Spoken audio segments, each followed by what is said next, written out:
They say when you miss someone, it means they are missing you too. വളരെ comforting കേൾക്കാൻ അല്ലെ, നല്ല സുഖമുണ്ട്. But let's look deeper. What is actually happening energetically when you miss someone? അത് മനസ്സിലാക്കി കഴിഞ്ഞാൽ ഒരിക്കലും നിങ്ങൾ ആ ഒരു ഇമോഷൻസ് എൻകറേജ് ചെയ്യില്ല. സോ നിങ്ങൾ ഒരാളെ മിസ് ചെയ്യാണ്, ഓൾ ഓഫ് സഡൻ, അല്ലെങ്കിൽ നിങ്ങൾ കോൺസ്റ്റന്റ്ലി ഒരാളെ മിസ് ചെയ്യാണ്. ആ ഒരു ഇമോഷൻ നിങ്ങളുടെ ഉള്ളിൽ നിന്ന് തന്നെ വരുന്നതാണ്. മേ ബി അത് നിങ്ങൾക്ക് അതിൻ്റെ മേലൊരു കൺസിസ്റ്റന്റ് ആയിട്ടുള്ള ഒരു പാറ്റേൺ ഉണ്ടായിരിക്കണം. ചില കാര്യങ്ങൾ നിങ്ങൾ കുറേ കാലമായിട്ട് മിസ് ചെയ്ത് പ്രാക്ടീസ് ചെയ്തിട്ടുണ്ടായിരിക്കണം. സോ ആ ഒരു ഹാബിറ്റിലായിരിക്കാം നിങ്ങൾ പല കാര്യങ്ങളും കണക്ട് ചെയ്യുന്നത്. ഈവൻ അത് ഓൾ ഓഫ് സഡൻ നിങ്ങൾക്കൊരു കാര്യം, ആ ഒരു മിസ്സിങ് എനർജി വരികയാണെന്നുണ്ടെങ്കിലും മനസ്സിലാക്കുക, നമ്മളൊരു കാര്യം മിസ് ചെയ്യുന്ന സമയത്ത് എന്ത് എനർജിയാണ്, എന്ത് ഇമോഷനാണ് ഉണ്ടാവുന്നത്? ആ ഒരു കാര്യം നമ്മുടെ ലൈഫിൽ ഇല്ല അല്ലേ? ഇല്ലാത്തത് കൊണ്ടാണ് നമുക്ക് ആ ഒരു മിസ് ഉണ്ടാവുന്നത്. നമുക്ക് കാണാനോ അല്ലെങ്കിൽ നമുക്ക് അടുത്ത് എക്സ്പീരിയൻസ് ചെയ്യാൻ ഒരു ആഗ്രഹം ഉണ്ടാവുന്നത്. അതിൻ്റെ ഒരു ആബ്സെൻസ് ആണ്, അതിൻ്റെ ഒരു ലാക്നെസ് ആണ് നമ്മളൊരു കാര്യം മിസ് ചെയ്യുന്ന സമയത്ത് നമ്മൾ കണക്ട് ചെയ്യുന്നത്, റൈറ്റ്? അങ്ങനത്തെ ഒരു എനർജിയാണ് നമ്മളൊരു കാര്യം മിസ് ചെയ്യുന്ന സമയത്ത് നമ്മളുടെ ഉള്ളിൽ നിന്ന് പ്രൊഡ്യൂസ് ചെയ്യുന്നത്.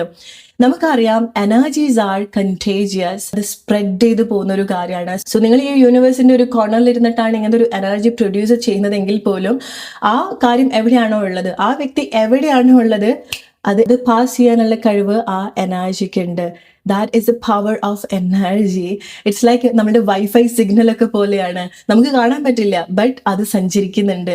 സോ നിങ്ങൾ ആ ഒരു ലാക്നെസ്, ആ ഒരു ആബ്സെന്റ് എനർജിയാണ്, ആ ഒരു ഇമ്പോർട്ടൻസ്, എന്തോ ഒരു പ്രയോറിറ്റി എനർജിയാണ് നിങ്ങൾ ക്രിയേറ്റ് ചെയ്യുന്നത്, റൈറ്റ്? അങ്ങനത്തെ ഒരു എനർജി നിങ്ങൾ മറ്റൊരു കാര്യത്തിലേക്ക് കൊടുക്കുന്ന സമയത്ത്, മറ്റൊരു ആളിലേക്ക് കൊടുക്കുന്ന സമയത്ത് അവിടെ കുറച്ചുകൂടെ പോസിറ്റീവ് ആയിട്ടുള്ള കാര്യമാണ് അവിടെ കണക്ട് ചെയ്യുന്നത്. ബിക്കോസ് നിങ്ങൾ കൊടുക്കുന്ന എനർജി ആ ഒരു പ്രയോറിറ്റിയാണ്. ആ വ്യക്തിക്ക് എന്തോ ഒരു പ്രയോറിറ്റി ഉള്ളതുപോലെയാണ് നിങ്ങളുടെ എനർജി പ്രൊഡ്യൂസ് ചെയ്യുന്നത്, അല്ലെ? നിങ്ങൾക്ക് അങ്ങനെ ഒരു ഡിമാൻഡ് ആ വ്യക്തിയോട് നിങ്ങളുടെ ഉള്ളിൽ തന്നെ തോന്നുകയാണ്.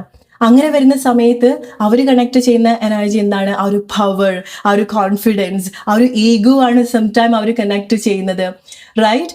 അല്ലെങ്കിൽ ആ ഒരു ഡിമാൻഡ് അവർക്ക് എനർജറ്റിക്കലി കണക്ട് ചെയ്യാൻ സാധിക്കും. നമുക്കറിയാം, ഒരു പ്രൊഡക്റ്റിന് ഒരു മാർക്കറ്റ് ഉണ്ടാകുന്ന സമയത്ത്, അതിന്റെ ഡിമാൻഡ് ഇൻക്രീസ് ആവുന്ന സമയത്ത്, പ്രയോറിറ്റീസ് കൂടുന്ന സമയത്ത് നാച്ചുറലി അതിന്റെ വാല്യൂ കൂടും, അല്ലെ? അവിടെ സംഭവിക്കുന്ന മറ്റൊരു കാര്യം എന്ന് പറയുന്നത്, നിങ്ങൾ നിങ്ങളുടെ സകല പവറും അവിടെ കൊടുക്കുകയാണ്, അവിടെ ഇൻവെസ്റ്റ് ചെയ്യാണ്. സോ ആ വ്യക്തിക്ക് അറിഞ്ഞോ അറിയാതെയോ നിങ്ങളെ എങ്ങനെ വേണമെന്നുണ്ടെങ്കിലും കൺട്രോൾ ചെയ്യാനുള്ള ഒരു പവറും കൂടിയാണ് നിങ്ങൾ അറിയാണ്ട് ആ വ്യക്തിക്ക് കൊടുക്കുന്നത്. സോ അങ്ങനെ വരുന്ന സമയത്ത് നിങ്ങൾ വളരെ എനർജറ്റിക്കലി ഡ്രെയിൻ ആയി പോവാണ് ചെയ്യുന്നത്. സോ നെക്സ്റ്റ് ടൈം നിങ്ങൾ ഒരാളെ മിസ് ചെയ്യുന്ന സമയത്ത്, അത് കുറെ കാലമായിട്ട് നിങ്ങൾ ചെയ്യുന്ന ഒരു പാറ്റേൺ ആയിക്കോട്ടെ, ഓൾ ഓഫ് സഡൻ നിങ്ങൾക്ക് തോന്നുന്നതായിക്കോട്ടെ, നെവർ എൻകറേജ് ദാറ്റ് ഇമോഷൻ. അത് സഡൻ ആയിട്ട് അത് ചേഞ്ച് ചെയ്യുക. നിങ്ങൾ